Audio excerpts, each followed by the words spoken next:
अस्सलाम वालेकुम, मैं हूँ पाकवेदर.com से उवैस हैदर और मेरे साथ इस वक्त मौजूद हैं पीएमडी के डायरेक्टर जाने पहचाने हमारे सीनियर सरदार सरफराज साहब। तो आइए उनसे बात करते हैं, उनसे पूछते हैं कि आज के डे के हवाले से वो क्या बताना चाहेंगे और जो प्राइवेटली काम कर रहे हैं, जैसे हम लोग पाकवेदर.com पे हम अपना नेटवर्क एक छोटा सा हमने बनाया हुआ है, तो उसके हवाले से वो क्या कहना चाहेंगे और पीएमडी से हमारी जो इंटरेक्शन रहती है और इन फ्यूचर हम क्या क्या एक दूसरे के लिए काम कर सकते हैं। तो आइए इनसे बात करते हैं। अस्सलाम वालेकुम। वालेकुम सलाम। सरफराज साहब, आप बताइएगा कि आज जो हमने वर्ल्ड मेट्रोलॉजिकल डे मनाया 23 मार्च को, उस हवाले से आप हमें बताएं कैसा रहा आज का इवेंट प्रोग्राम। जी बहुत शुक्रिया। असल में ये 23 मार्च 1950 को वर्ल्ड मेट्रोलॉजिकल ऑर्गेनाइजेशन है जो WMO, उसका क़याम अमल में आया था। तो हर साल 23 मार्च को मौसमियात का दिन मनाया जाता है और दुनिया भर के महकमे मौसमियात जो हैं वो अपने अपने लोकेशंस पर अपनी अपनी जगह पर एक दिन बनाते हैं। हर साल फिर दिन की मुनासबत से एक थीम सेलेक्ट किया जाता है, डेडिकेट किया जाता है। इस साल का theme the ocean our climate and weather, इसको उजागर यानी ओशन की अहमियत को उजागर करने के लिए ये थीम चुना गया। और आपको पता है कि मौसमियात का, क्लाइमेट का आजकल बहुत क्लाइमेट चेंज के जैसे बहुत शोर व गुलगुला है, तो बड़ी अहमियत है उसकी। एक तरह से आप जैसे आज कराची में निस्बतन गर्म मौसम है, तो ये वेदर से आपको पता चलता है कि किस दिन आपने कौन से कपड़े पहनने हैं, और क्लाइमेट से आपको पता चलता है कि आपने कैसे ख़रीदने हैं।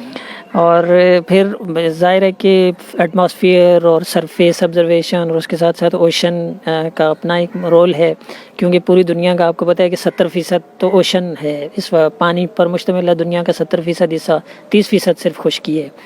अब इस 70% में 90% तजारत जो है दुनिया भर की वो समुद्री रास्ते से होती है। और समंदर के अंदर जब सुनामी तूफ़ानी आ जाए, हाई टाइड्स होती हैं सीज़न के हिसाब से, फिर आपके पास साइक्लोन, हरिकेन्स, इस तरह की एक्टिविटीज़, डिस्टर्बेंस जब पैदा होती है, तो आपकी वो सारी तजारत और ये सब चीज़ें मुतासर होती हैं। तो बेसिक मकसद तो इस दिन का ये होता है कि 23 मार्च 1950 के बाद, यानी उस वक्त आप कहाँ थे, और जो वेदर रिलेटेड डिज़ास्टर्स होते हैं, cyclone, floods, drought, torrential rain, storm, thunderstorm, high winds, इस तरह से जितने भी फिनोमेना हैं, तो उनको मतलब पहले कितने नुकसानात होते थे। यानी आपको याद होगा कि यार अगर कहीं पढ़ा होगा कि बांग्लादेश में एक तूफ़ान आया था 1970 में, जिससे 3 लाख से ज़्यादा लोग फोत हो गए थे। उस वक्त पाकिस्तान का हिस्सा होता था, ईस्ट पाकिस्तान। तो अब ये है कि वही उसी तरह के साइक्लोन आते हैं, बल्कि उससे ज़्यादा इंटेंस साइक्लोन आते हैं। अब ज़्यादा शिद्दत के होते हैं लेकिन उतने नुकसानात नहीं होते। उसकी वजह ये है कि अब जो है ना फोरकास्ट बेहतर हो गई है, तैयारियाँ बेहतर हो गई हैं। तो इस दिन की मुनासबत से यही चीज़ें उजागर की जाती हैं कि आज आप कहाँ पर हैं, अगले साल आप कहाँ पर होंगे, या पिछले चंद सालों में आपने कितना सफ़र तय किया है।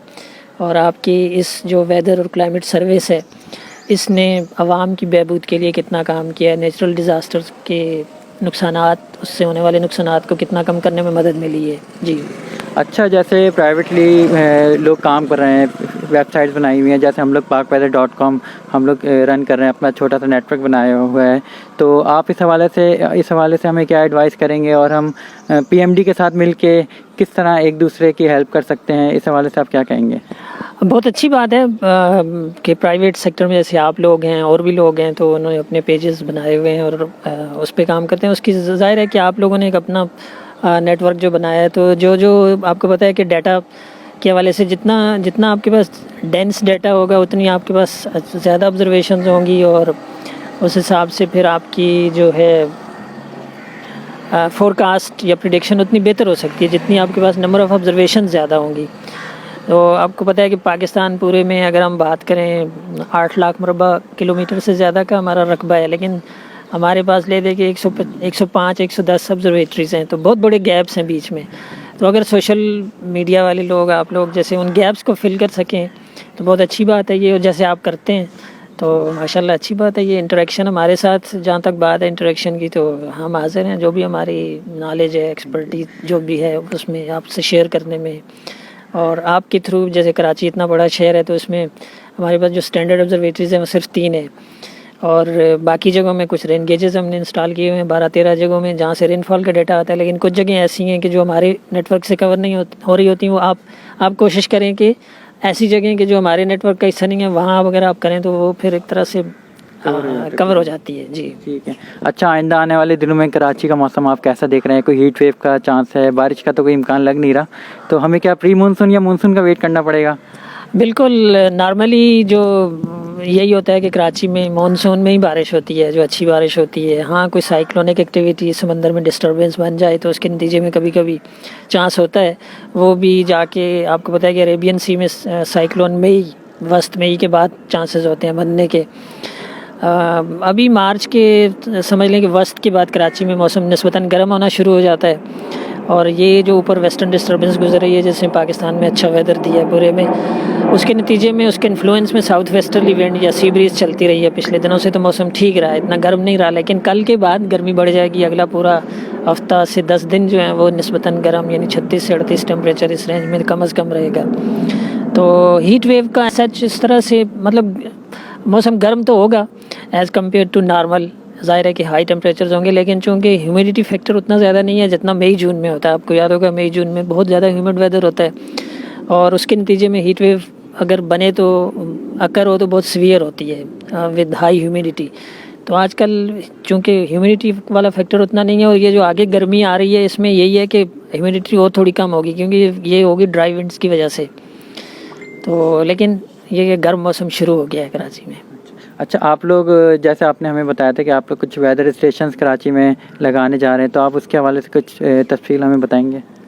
देखिए, हमारे जो मैंने पहले भी जिक्र किया, कोई 62-64 AWS automatic weather station Japan का एक प्रोजेक्ट है हमारे साथ, तो उन्होंने हमें प्रोवाइड कर दिए हैं। वो हमारे इधर वेयर हाउस में रखे हुए हैं। अब वो जापानीज़ टीम आएगी, हमारे लोगों को ट्रेन करेगी, उनको ऑपरेट करने के भी, फिर इंस्टॉलेशन करने के भी, तो वो हर ऑब्जर्वेटरी में लग जाएंगे।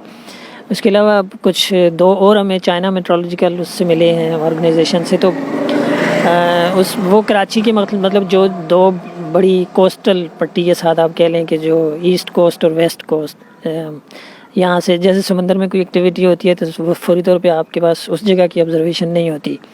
हमारी ऑब्जर्वेटरीज हैं लेकिन वो इनलैंड है, कोस्ट के करीब नहीं है। तो हमारी कोशिश ये होगी कि ये AWS 3-4 जो है ना कोस्ट के आसपास लगाए जाएं ताकि कोस्टल ऑब्जर्वेशन आपके पास इमीडिएटली आ जाए। सही, थैंक यू सो मच। ये थे हमारे साथ डायरेक्टर सरदार सरफराज साहब। अब उम्मीद करते हैं कि इंशाल्लाह ताला आने वाले दिनों में हमें मौसम के हवाले से अपडेट्स देते रहेंगे।